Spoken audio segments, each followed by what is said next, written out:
Americans know a great deal about the presidency, but what do we know about the second highest elected official in the country? Sadly, most Americans know very little about the job of vice president.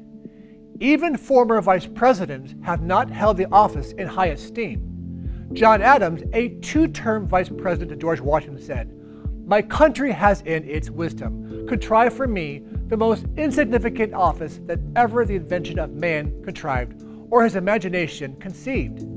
Thomas Marshall, a two-term vice president under Woodrow Wilson, said, "There cannot be a great vice president. A great man may occupy the office, but there is no way for him to become a great vice president because the office is almost wholly unimportant."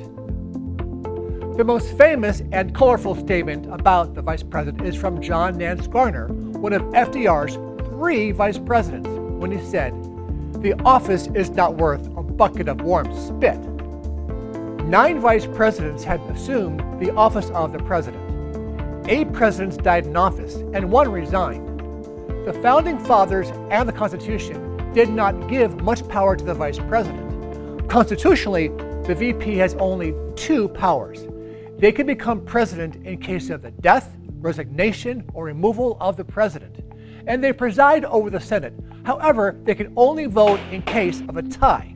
When President William Henry Harrison died in 1841, John Tyler became the first VP to become president.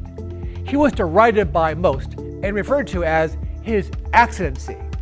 President Franklin Delano Roosevelt had only met his 3rd VP, Harry Truman, twice before asking him to be on the ticket in 1944 when FDR was in very poor health.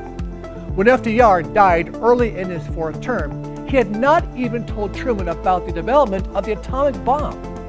Truman had to make the fateful decision to use it against Japan just months later. Even being vice president does not guarantee one will become president in his or her own right. Between 1840 to 1988, no sitting vice presidents were elected to the office of the president. The first vice president to exercise any form of power was Richard Nixon, after President Eisenhower experienced several health crises and Nixon had to preside over cabinet meetings. The 25th Amendment in 1967 provided a way for the temporary removal of the president in case he was incapacitated and refused to step aside. The vice president and a majority of the cabinet can remove the president from office temporarily, and the vice president will become acting president. This has never occurred, but Gerald Ford said he was on the cusp of using this against Richard Nixon in 1974, but Nixon resigned, making it a moot point. The first vice president to have any real influence was Al Gore under Clinton. Both men had a good working relationship, and Gore was given a great deal of responsibility. However, Dick Cheney became the most powerful vice president in history under George W. Bush.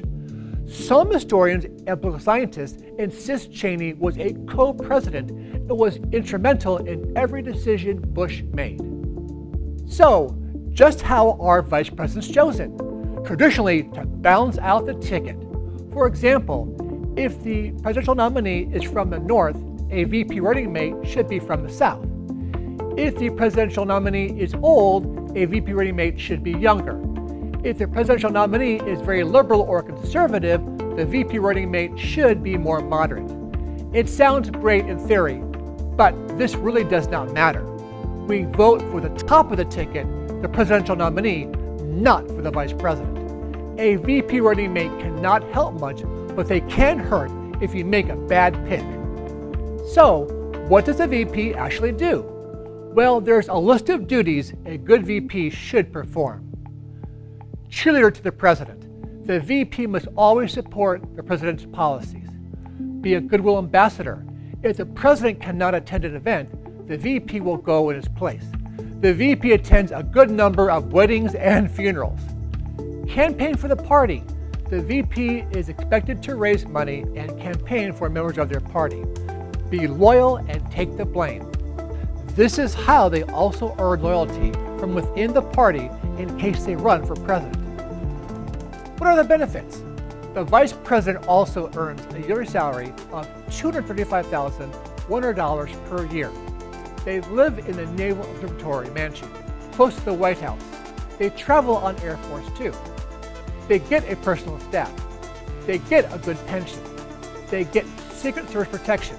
So it can be a good job with few responsibilities. So I wonder, will the vice presidency continue to play second fiddle to the president and languish in obscurity, or will it evolve into an independent force to be reckoned with? Only time will tell. Stay tuned.